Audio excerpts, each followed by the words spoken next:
E aí, Felipe, vamos começar a bater o nosso papo então, cara? Vamos lá? Bora. Bom, deixa eu te apresentar aqui para o pessoal. Primeiramente, falar boa noite para todo mundo que está aqui nos acompanhando ao vivo. Certamente outras pessoas vão assistir a gravação depois, que vai ficar aí tanto no nosso Instagram quanto no YouTube. Esse daqui, o Felipe, é um movimento que a gente faz aqui no NESM, que o NESM, né, voltado para a formação em saúde mental, só que de uns tempos para cá, nós tivemos a percepção da necessidade de dar aquele elemento que não é o elemento central da atividade do psicólogo, mas que é importante na lateralidade da atividade. E aí, eu puxando aqui a sardinha, né, para o meu lado, a gente começou a tratar de temas ligados ao direito, temas ligados à contabilidade, administração, enfim. Temas que não estão ali no cerne, mas que, de certa forma, ajudam o profissional a ter um exercício mais tranquilo e mais acertado da sua atividade. Então, a gente é uma das poucas pós, por exemplo, que tem uma disciplina nela que trata do direito, de tributário, de como é que é essa parte fiscal, porque o psicólogo acaba muitas vezes, não só o psicólogo, né, como a maioria dos profissionais, são jogados no mercado, mas não tem assim, essa base burocrática legal que a gente pode até não gostar, cara, mas não tem como fugir, né? Não sai fora, não. Não tem como sair fora. Então a gente começou esse movimento e retomando as lives, desse projeto tem a sua, né, que é sobre a LGPD. A gente vai ter uma com a professora Paula Assunção, que é sobre direito previdenciário, né? Afinal de contas, o psicólogo tem expectativa de um dia se aposentar, né? Vamos ter mais à frente com o Tiago. Com o Tiago, ali a parte de contratos e tal, voltado também para a área do psicólogo. Enfim, Tiago Loyola. Tiago Loyola. Muito bem. Amigo e primo. Bom, galera, para quem não me conhece, meu nome é Márcio Gil, tá? Eu sou advogado, sou professor de Direito.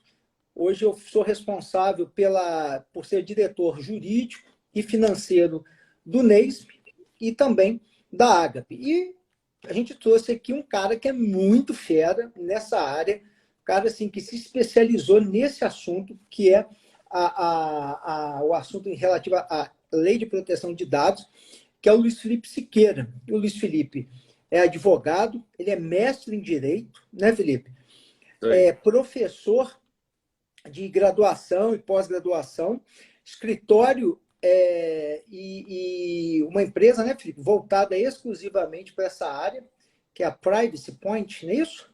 A Privacy Point, isso mesmo. Isso. É uma empresa de privacidade e proteção de dados. Olha, então, assim, a gente trouxe um cara, assim, fera, para poder falar para a gente desse assunto. Felipe, eu vou te passar a palavra para você começar a expor para a gente aí, com a maestria que lhe é peculiar. Que é isso. Primeiro agradeço aí as honras, né? É um prazer estar aqui com o NESM, né? Da Janaína, o Márcio, né? Meus queridos, eu nasci no mesmo dia da Janaína, então a gente carrega no sangue isso aí, não tem como. Então, primeiro, muito obrigado pelo convite, fico muito satisfeito de falar aqui do assunto que eu mais gosto, porque no lato é o direito digital, né? Eu já estou nessa praia há mais de 20 anos, os cabelos brancos já estão brotando aí. Então, foi até legal você falar, porque a última aula que eu dei foi numa pós de previdenciário, falando de LGPD. Olha só. Então, e eu não entendo nada de direito previdenciário, então foi ótimo, porque eu fiquei tirando dúvida com os alunos. Então, foi bom. E é um assunto, né? A Lei Geral de Proteção de Dados, ela começou a tomar mais corpo, né? Aqui no Brasil, ela é de 2018, mas ela só foi sancionada mesmo em setembro de 2020. As sanções entram em vigor em agosto de 2021.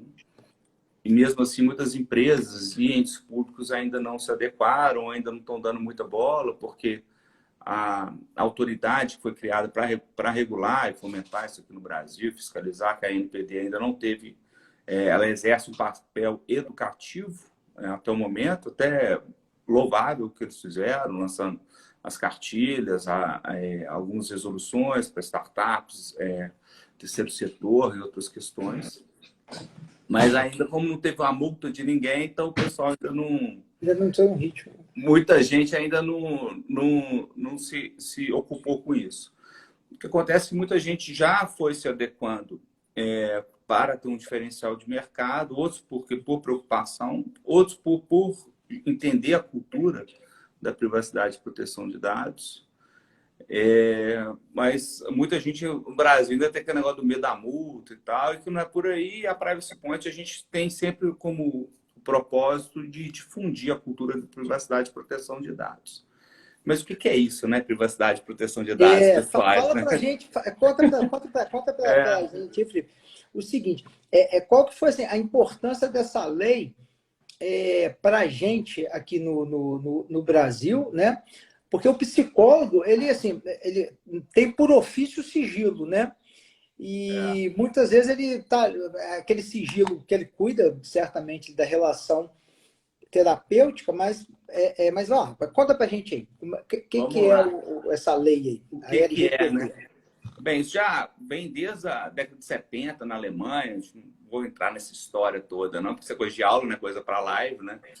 Mas depois ela toma mais contorno. Aqui no Brasil, a gente precisa de certos sustos, né, Márcio, para a gente ter a lei. A primeira foi o meu tema de mestrado, Marco Civil da Internet, que foi com o escândalo do Snowden, né? Que era um hacker, né? Não era um hacker, né? Era contratado da NSA americana, mas ele era um hacker, né, de formação. E aí ele ficou conhecido quando a Dilma começou a falar que o Obama estava lendo os e-mails dela, né? E aí aceleraram esse processo todo. E aí sancionaram o Marco Civil da Internet, que estava desde 2009, desde 2011, adormecido no Congresso. Em 2014, eles rapidamente entram com ele, e no artigo 7º do Marco Civil da Internet tinha uma parte de privacidade e proteção de dados, que a gente fala que foi um puxadinho que colocaram lá. E aí depois, em 2014, teve o caso da Cambridge Analytica. Quem quiser se aprofundar, eu convido a ver, tem um documentário que está na Netflix, que é o Privacidade Hackeada, né? Que foi o pessoal lá do Steve Bannon, quem acompanha a política aí, que fizeram a Cambridge Analytica, fez um quiz no Facebook, que era um questionário sócio político, né? E as pessoas achavam que aquilo era um quiz de Facebook, e aquilo era uma análise para traçar o perfil para qual partido que a pessoa ia votar, seria os democratas, os republicanos ou neutro, ou qual candidato que fosse lá da Cambridge Analytica. No caso, estou falando aqui da política americana. Uhum. E aí bombardeava a pessoa depois para poder, com fake news ou notícias verdadeiras, para poder fazer uma pressão para que a pessoa votasse. Então, usando dessa rede, né, as pessoas, quando compartilhavam o questionário, também compartilhavam todos os seus amigos do Facebook. Então, toda a sua rede. Então, eles fizeram uma grande rede enorme, assim, de mais de 50 milhões de pessoas, para poder colocar, para poder pressionar para a pessoa votar. E a Cambridge Analytica nunca perdeu uma eleição. A gente está falando aqui da eleição do Trump, a gente está falando aqui do Brexit, que é a saída da Inglaterra da União Europeia, e a gente está falando, por exemplo, de Trinidad e Tobago. Então, assim, nas eleições eles nunca perderam. E o que isso tem a ver com privacidade e proteção de dados? Tudo, porque as pessoas, as empresas e essas organizações ficam utilizando os nossos dados que estão disponíveis na internet à torta e direito, né, por um cadastro de farmácia, um cadastro de supermercado, um crediário que vai abrir uma conta no banco, e aí conseguem fazer com associações de Big Data, né, com cruzamento de dados, e começa a entender e perfilar as pessoas, né, qual é a tendência dela para comprar tal produto, para votar em tal candidato. E aí que está o conceito básico da privacidade e proteção de dados, que é a autodeterminação informacional. Esse é o conceito básico. O que é essa autodeterminação informacional? Nós, eu, Luiz Felipe, você, Márcio Gil, todo mundo que tem um CPF aqui no Brasil, quer saber o que as empresas e o que os entes públicos têm sobre os nossos dados e como eles estão utilizando esses dados para qual finalidade. A gente fala finalidade porque esse é o princípio principal que está lá no artigo 6º da lei. E o que é um dado pessoal, né? Então, tem aqueles dados cadastrais nossos, né? Nome, CPF, e-mail, telefone celular, né? Isso tudo é um dado cadastral. Agora, biometria também é um dado cadastral. Quando a gente fala biometria, não é só digital, é o reconhecimento facial, é a distância do nariz por orelha, tem uma série de coisas. E aí a gente entra nesses dados que são os dados pessoais sensíveis, que é os dados biométricos, os dados que a gente tem se a gente for associado a partido político ou algum sindicato. No meu caso, sindicato dos professores, então esse é um dado sensível, né? Então ele é tratado com mais rigor, né? E por que esse dado sensível ele é tratado com mais rigor, né? A gente tem um cardápio no artigo 7º da LGPD de 10 bases legais, né? Antes, lá no Marco Civil da Internet, a gente só tinha o consentimento. Então, a pessoa tinha que consentir. Se você entrar no Netflix ou no Google, você entrava lá, você lia e aceita com os termos, com termos de uso e política de privacidade. Isso. E aí você tinha o consentimento. O consentimento era ou você consente ou você não usa a plataforma. E aí esse consentimento, todo mundo viu que ele era viciado, né? Então a gente tinha um vício de origem aí. E aí com a LGPD, e isso antes veio da GDPR, né? Mas que é a Lei de Privacidade e Proteção de Dados da União Europeia, né? Mas lá são 6 bases legais, que no Brasil são 10. Então agora a gente tem um cardápio de 10 bases legais, né? Que a gente, quando vai traçar isso numa adequação LGPD, a gente pega todos os procedimentos internos da empresa, por exemplo, aí do NEISM, a gente vai pegar onde trafega dado pessoal e a gente coloca a base legal respectiva dentro desse cardápio de 10 bases legais para a gente saber como que vai ser tratado esse dado pessoal aí. Entendi. Ô, Felipe, assim, o psicólogo, né, ele, por profissão, já tem o dever ali do sigilo, né? Isso. Acaba que a LGPD, ela vem, assim, botar uma camada extra de proteção, porque antes, a proteção ao sigilo da relação terapêutica já é, obviamente, resguardada por princípios éticos, né? Por princípios éticos, né? A própria regulamentação da atividade profissional, né? Enfim. Só que isso não exime o psicólogo de tomar cuidado no trato com esses dados, não com o dado da relação terapêutica, ali o tete-a-tete com o paciente, que ele já sai da faculdade sabendo o que tem que fazer, né? Mas, assim, eu digo assim, aquele cuidado no trato dos dados pessoais, ainda mais se forem os sensíveis, na própria gestão da sua clínica, da sua clínica, do seu consultório, né? Então, assim, não basta o psicólogo garantir o sigilo da sessão, digamos assim. A coleta dos dados pessoais que ele faz no consultório, para fins de ficha, cobrança, mandar bom dia, boa noite, feliz aniversário, isso tem que ser resguardado de uma maneira também adequada. É isso. Isso. Bem, hoje em dia, primeiro tem a relação psicólogo-paciente. Isso eu fico até confortável em falar, porque o primeiro cliente da Privacy Point foi a Mapa Avaliações, que é uma empresa que faz avaliação psicológica online. Então, e eles têm clientes grandes, Vivo, Azul, um monte de Unimed, e dá um trabalho bom lá. E tem as normas do CRP que tangem a avaliação psicológica, aí é uma questão, que é uma outra parte, né, da psicologia, não a clínica, né, mas essa voltado para a análise do indivíduo, né? Então, o dado que é gerado ali é um dado sensível, é um dado protegido com maior rigor pela norma, né? Hoje em dia, a gente tem também os casos, principalmente depois da pandemia, muita gente fazendo a terapia online, né? Por via de Skype, por via de WhatsApp e tal. E a norma ética, né? Aí não é uma norma do CRP, mas a norma ética, não é do Conselho Regional de Psicologia, né? Ela para não gravar, porque você pode ter confissões ali que a pessoa está falando, ou a pessoa durante o atendimento terapêutico, ver o psicólogo verificar que ela pode ter algum distúrbio, alguma questão assim, e aquilo tem que ser resguardado eticamente e também para a questão que aquilo não seja violado, para que terceiros não tenham conhecimento sobre aquilo. Igual a gente, como advogado, em alguns temas que são muito sensíveis, que a gente trata, a gente também não pode.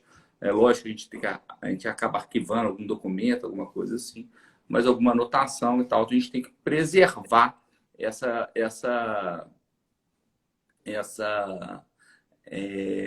a gente tem que preservar a integridade desse dado. A Janaína está perguntando aqui, ó, quando o paciente grava sem o terapeuta saber? Não é, pois é, isso não precisa, o consentimento, né, que é a base legal, você tem que expressamente consentir que aquilo seja gravado, né, porque a gente está tratando a voz e se tiver captura de imagem, ele é um dado pessoal sensível. Então, ele não pode, nesse caso, é obrigatório, você esquece as 10 básicas, sendo só consentimento. Tem que ter o consentimento. Se não tiver o consentimento e gravar sem o consentimento, a pessoa pode ser penalizada lá civilmente, né, também pela própria LGPD, né? Então, a LGPD prevê multas, né? Advertência, multas, né, que pode chegar até 50 milhões de reais, mas os 50 milhões de reais não é uma multa para o psicólogo, não, viu, gente? É em cima do faturamento. Calma. Se o faturamento da clínica foi de 100 mil reais no ano, só pode ser até 2% desse valor, tá? Então, fiquem tranquilos quanto a isso. Então, seria o seguinte, o psicólogo não pode gravar, tanto por uma exigência da profissão, né, da atividade de psicologia. Isso. E o paciente não pode gravar porque ele vai estar infringindo um dado sensível do psicólogo, que no caso é a captura da imagem do psicólogo, da fala, enfim, sem o consentimento do mesmo. E quando a gente trata de dado pessoal sensível, aí a gente tem as restrições do artigo 11 lá da LGPD, que caem em várias bases legais, porque para a LGPD com relação à psicologia, a gente tem 3 bases legais que a gente usa mais. A primeira é da tutela da saúde, né? Porque é parte de saúde mental, né? Parte da saúde mental, a gente trata muito a parte da tutela da saúde para não precisar do consentimento, porque o consentimento ele é da privacidade e proteção de dados, porque o consentimento ele pode ser revogado pelo titular do dado a qualquer momento, tá? Então, se alguém chegar e falar assim, eu não consinto com o uso do meu dado pessoal aqui por vocês, igual eu agora poderia falar, olha, não consinto, não dou meu consentimento, vocês não poderiam utilizar a partir desse momento. Então, assim, mas o da tutela da saúde é muito utilizado nesses casos. Mas quando é dado pessoal sensível, realmente isso pode cair por terra e aí fica desguarnecido. E é bom falar também da questão da integridade dos dados, né? Porque a gente trata aqui de segurança da informação. Então, esses dados têm que estar acondicionados e a LGPD ela é tanto para dado online quanto offline. Então, aquele arquivo de lata lá do RH, cheio de currículo, com foto de todo mundo, aquilo também é tutelado pela Lei Geral de Proteção de Dados. As pessoas se esquecem disso. Acho que é só o que está no computador, no celular, na nuvem, onde quer que seja. Não, no papel. Interessa onde o dado está, né? Onde consta. Sendo ele online ou sendo ele físico. Ô Felipe, assim, então, assim, até para ajudar aí os nossos queridos amigos aí, psicólogos, como assim, quer dizer, como que você aconselharia a eles a organizarem, por exemplo, a parte de secretariado, de secretaria do seu consultório, da sua clínica? É claro que isso é um trabalho complexo, né? Porque se fosse uma coisa simples, né? Não estaria de empresa igual a Privacy, né? Mas assim, pelo menos por alto, qual assim, o que você indicaria, direcionaria nesse trato desses... Quais cuidados? Bem, tratando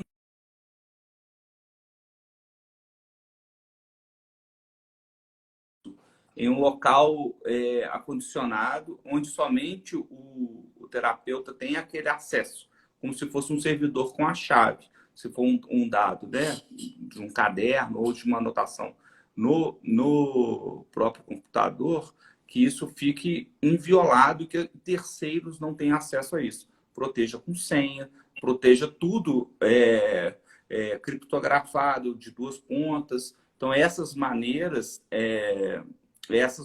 para vocês manterem a integridade do dado que está sendo ali guardado e coletado.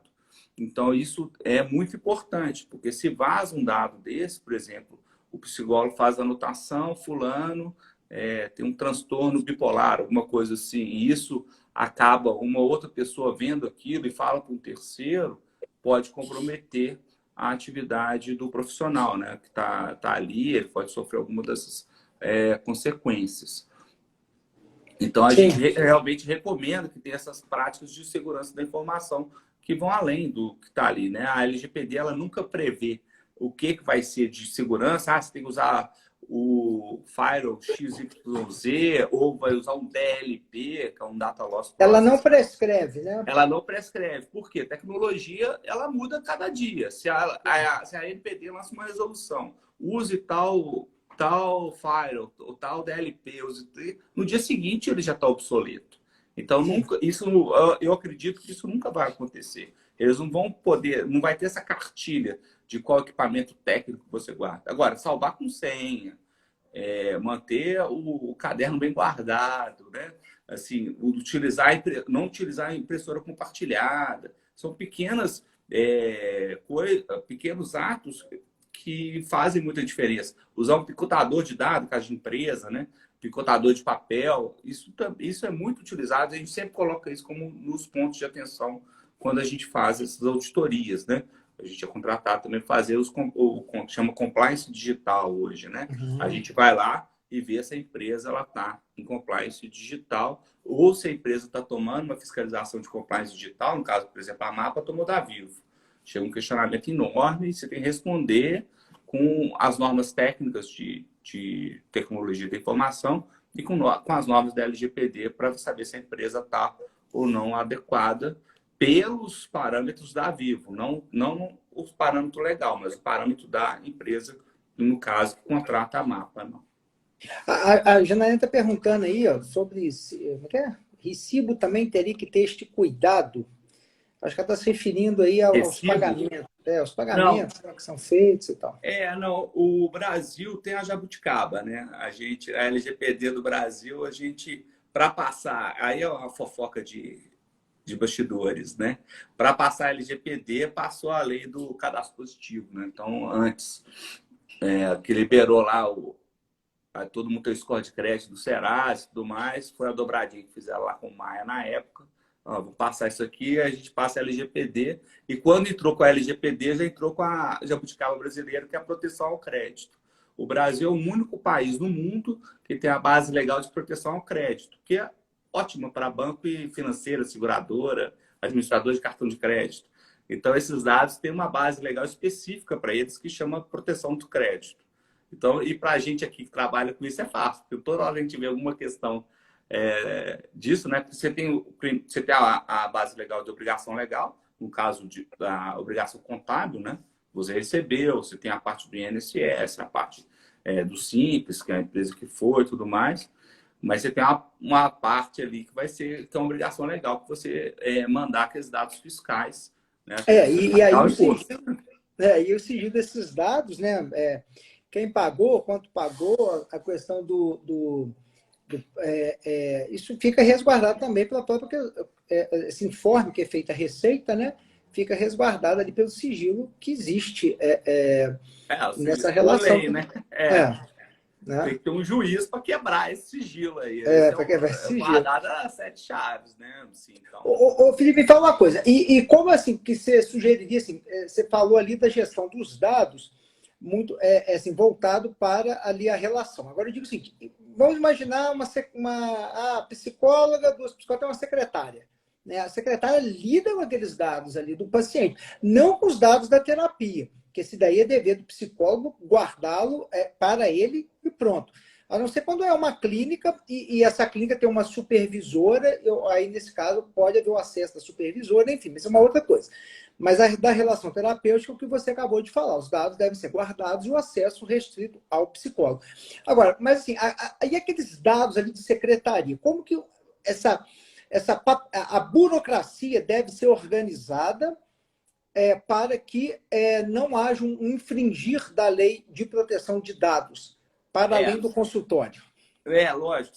Você não vai querer também que por exemplo, que todos tenham acesso aos seus clientes e saber por que eles estão ali, né? Não, isso não, então, assim, e tem os dados também que são os cadastrais que estão ali. Então, assim, para um consultório que é um psicólogo e a secretária, isso, a lei brasileira não tem essa distinção, infelizmente, né?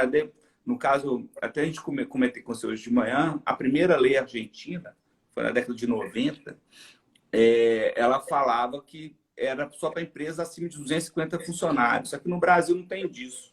Então, se é um consultório com um psicólogo ou uma clínica com 300, o tratamento da lei ele é o mesmo aqui. E para a fiscalização ele é o mesmo.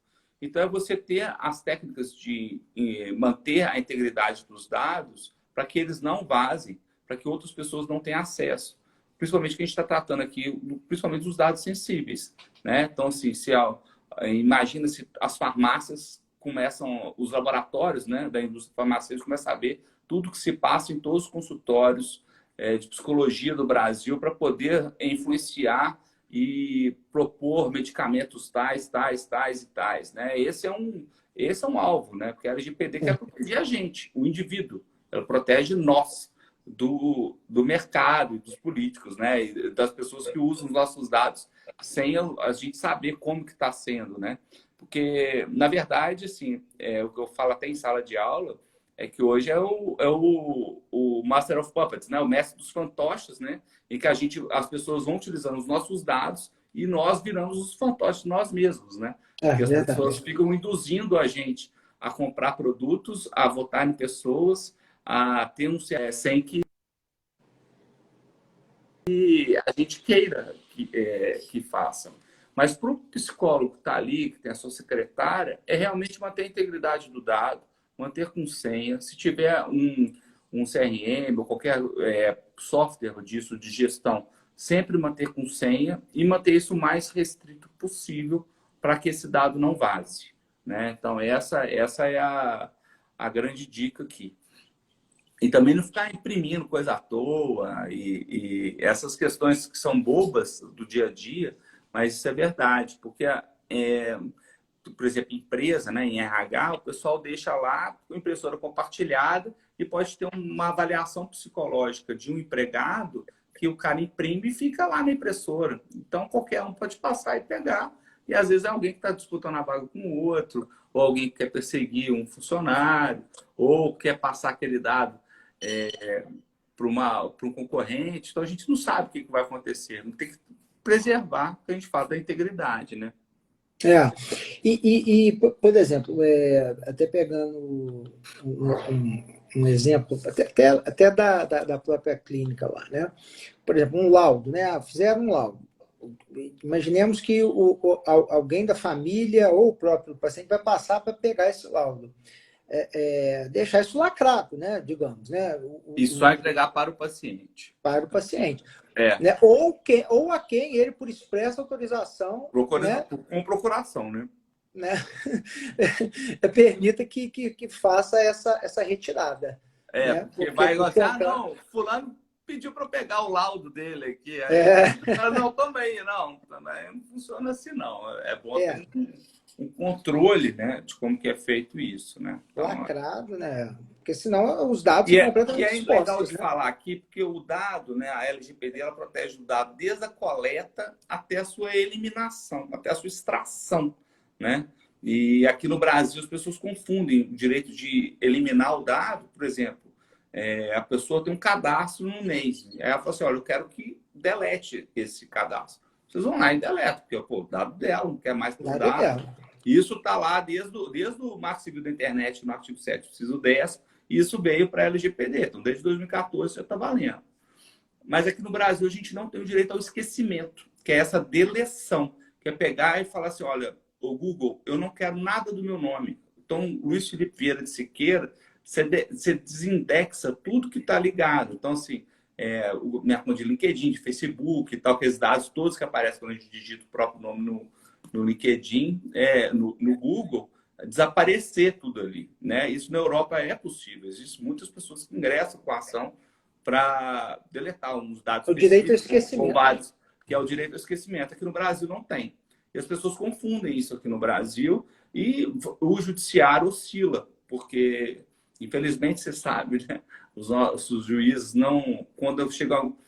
Societário já é difícil para os caras, direito e tecnologia fica mais difícil ainda. Tem muita gente que conhece muito, Aí mas... é o estagiário que resolve. E aí a gente tem alguns casos dois, né? Não sei se vai lembrar, mas lá em 2016, o juiz lá de Lagartos bloqueou o WhatsApp por 72 horas. Então, tem algumas decisões, e multou, mandou prender o presidente do Facebook na época e tal. Então, assim, tem algumas decisões que são estapafúrdias, e aí, às vezes, até falta de conhecimento do magistrado mesmo, né? Assim, ele quer resolver da melhor maneira possível e acaba fazendo uma decisão que a gente fica contestando aí depois, né? Aplica uma técnica, aplica uma visão antiga, uma coisa diferente, né? Os juiz Hércules, né? Eu vou resolver, deixa que eu vou matar nos peitos aqui, né? Daí eu vou resolver. Mas às vezes isso não funciona bem, não. A Jana mandou uma pergunta aqui, e a supervisão? Supervisão, Felipe, é quando um psicólogo, vamos chamar de sênior, né? Acompanha o psicólogo iniciante. Onde o psicólogo relata o caso para outro psicólogo e é feito online, né? Ela está querendo saber qual o cuidado que deve ser tomado nessa supervisão online. E aí eu até complementando a pergunta dela, porque essa supervisão online pode ser feita de duas formas.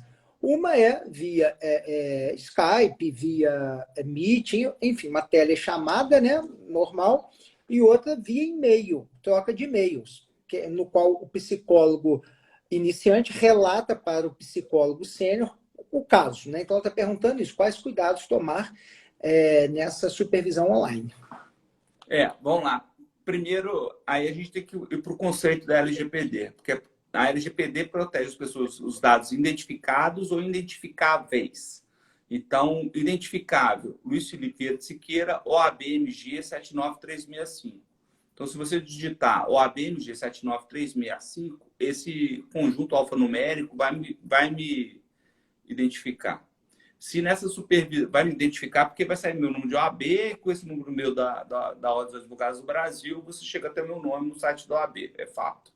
Agora, se nessa supervisão só fala só o prenome, não fala sobrenome, não fala nada demais do paciente, e não consegue identificar quem é esse paciente, então isso está excluído da Lei Geral de Proteção de Dados. Então, esse seria o grande cuidado, chamar a pessoa, no caso o meu Luiz Felipe, só o Luiz Felipe, não falar Luiz Felipe Vieira de Siqueira, que é Luiz Felipe CPF tal, endereço tal. CPF tal, né? Você vai assim, não, eu estou atendendo aqui a Maria tem 24 anos, ela mora em Benfica e papapá. Aí, beleza, porque vai ter um monte de Maria em Benfica, né? Então, você não vai identificar quem é essa pessoa. Então, isso você sai, que é os dados que a gente fala assim, quando a gente usa para a plataforma digital, tem as técnicas de anonimização e pseudo-anonimização. O que é isso aí, esse palavrão? Anonimização, quando por meio de um processo irreversível, você pega aqueles dados, embaralha aqueles dados, né? E aí as pessoas não conseguem saber quem é que está lá. Então, essa é a anonimização. E pseudo-anonimização, você pega algum dado e você anonimiza esse. Então, você pegava lá o nome, você mantém o nome, mas você pseudonimiza o sobrenome da pessoa e a idade você põe assim entre 20 e 30, você põe em escalas, entendeu? Porque Entendi. isso é importante também, né, para a psicologia, né? Saber a idade. No caso de vazamento, fica muito difícil. Você não tem o vazamento. E quando o dado está anonimizado ou pseudo-anonimizado, ele vai para o artigo 12 da LGPD, que é excludente. Né? Então, ele sai fora da Lei Geral de Proteção de Dados. Da mesma forma, como se vocês...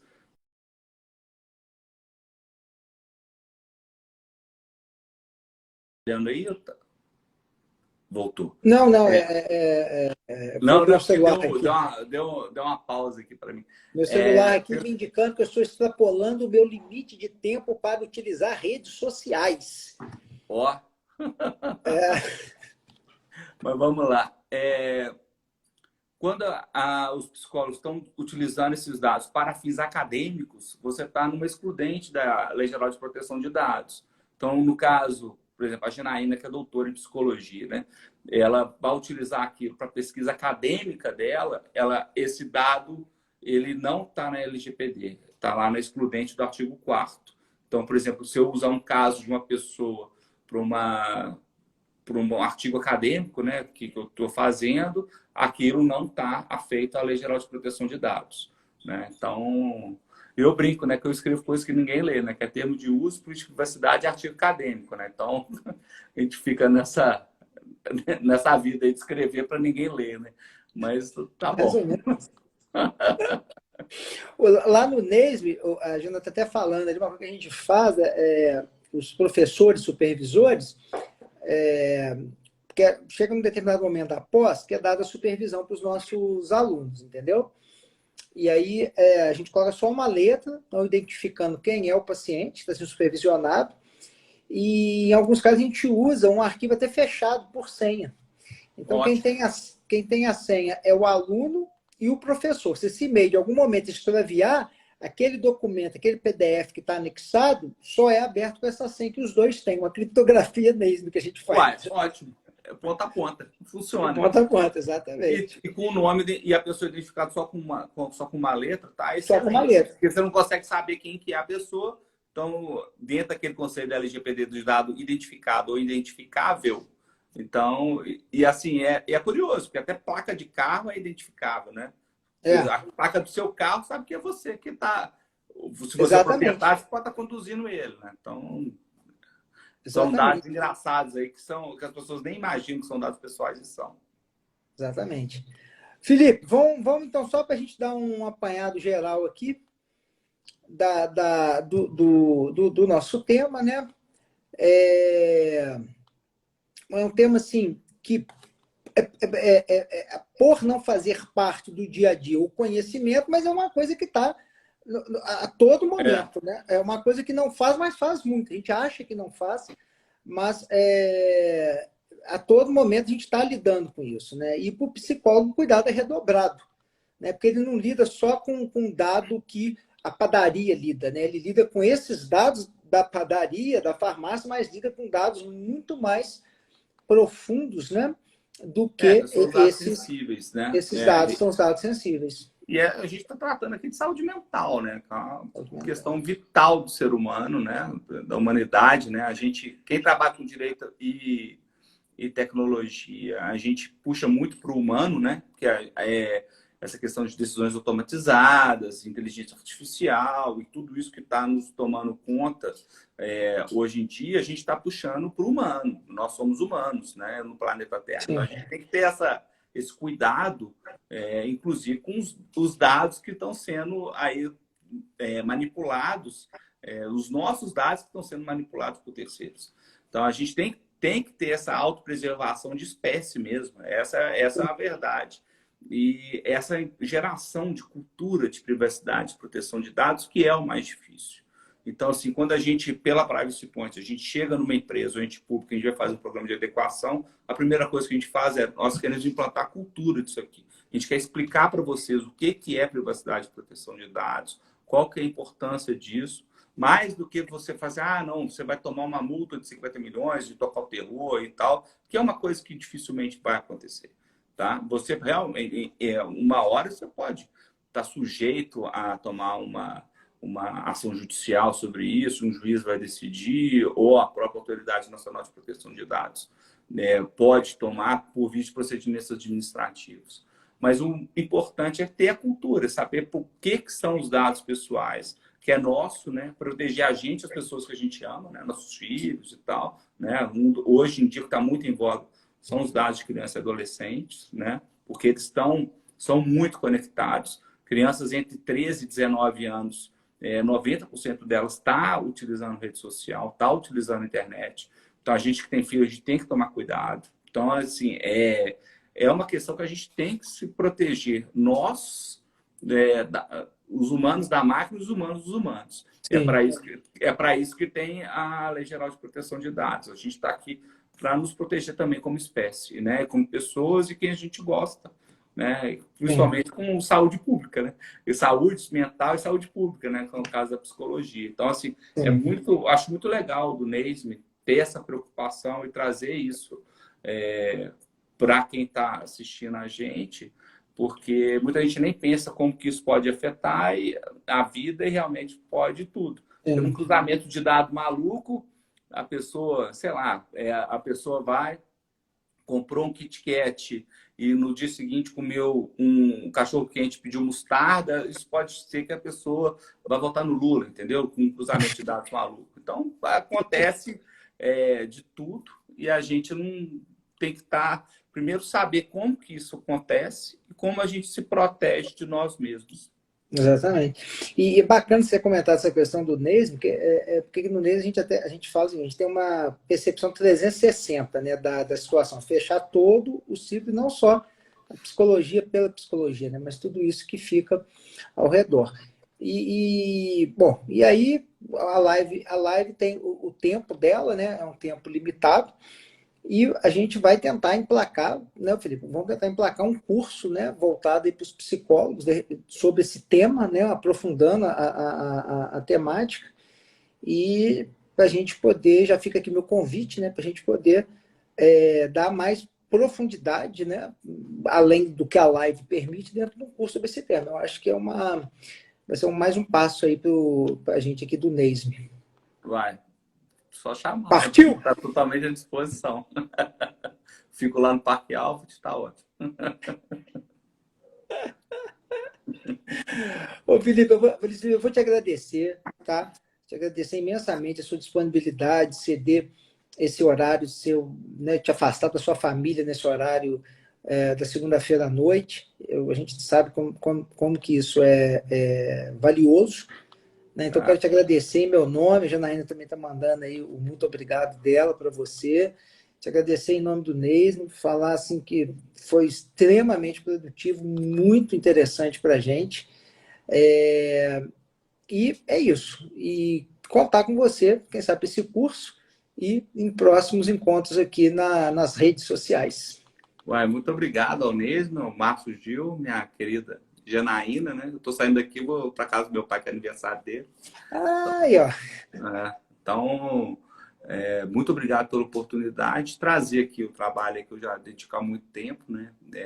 E agora, especificamente, era o direito digital e agora, especificamente, para a privacidade e proteção de dados, que é um assunto que eu gosto muito, né? Tem artigo publicado, capítulo de livro, e precisando é só chamar a gente tenta esclarecer aí um pouquinho sobre Não, com certeza. implantar cara, com certeza. Que é uma missão nossa da Privacy Point, que é implantar essa cultura de privacidade e proteção de dados.